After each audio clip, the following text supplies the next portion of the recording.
સૌથી પહેલાં તો બધાને જય દ્વારકાધીશ. કેમ છો તમે બધા?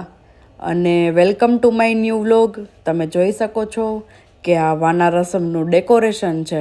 તો તમને એમ થતું હશે કે આ વાના રસમ કોની હશે? તો આ વાના રસમ છે મારા દેરની. અને આ બધા છે મારા કાકાજી સસરા, મારા સગા સસરા અને મારા મોટા સસરા.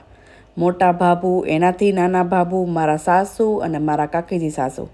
અને આ જે લીલી સાડીવાળા મારા કાકીજી સાસુ છે એનો આ છોકરો છે વિશાલ.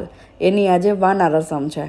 તો જોઈ શકો છો અમે બધા વાના રસમના વાના વણીએ છીએ. જોકે વાના નથી, પાપડ છે, પણ વાના ગણાય એટલે ડેકોરેશનમાં તો ચાલે એટલા માટે.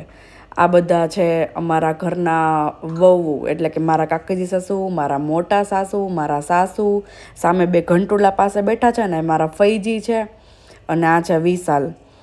અને બધા ડેકોરેશન અમારા નણંદે કર્યું હતું, એનો પણ હમણાં વિડીયો આવશે, તો તમે જોઈ શકશો કે ડેકોરેશન કોને કર્યું છે.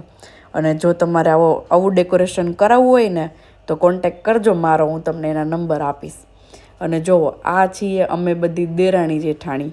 અને સામે જે બે બેઠી છે ને ઘંટુલા પાસે, એ મારા ફઈજી હતા ને એની વહુ છે બે. અને બાકી અમે બધી દેરાણી જેઠાણી છીએ. તો જુઓ, અમે વિશાલ સામું જોઈએ છીએ અને એને કહીએ છીએ કે હવે તૈયારીમાં રહેજે ભાઈ, તારા હવે ભરાઈ જવાના હે. કારણ કે લગ્ન થઈ જાય પછી તો તમને ખબર જ છે કે બાયડીનું કેવું માનવું પડે. પછી કોઈનું કંઈ હાલે બાલે નહીં, તમને ખબર જ હશે ને. એટલે જુઓ, ડેકોરેશન છે ને આ બધાએ કર્યું હતું. આ છે મારી નણંદ, એટલે કે સિરદર્દ સોરી, ભૂમિ.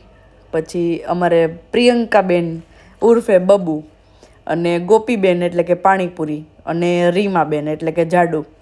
અને આ ગોપીબેન છે ને એની છોકરી જો ઘંટોલા પાસે બેઠી છે બે. જય દ્વારકાધીશ.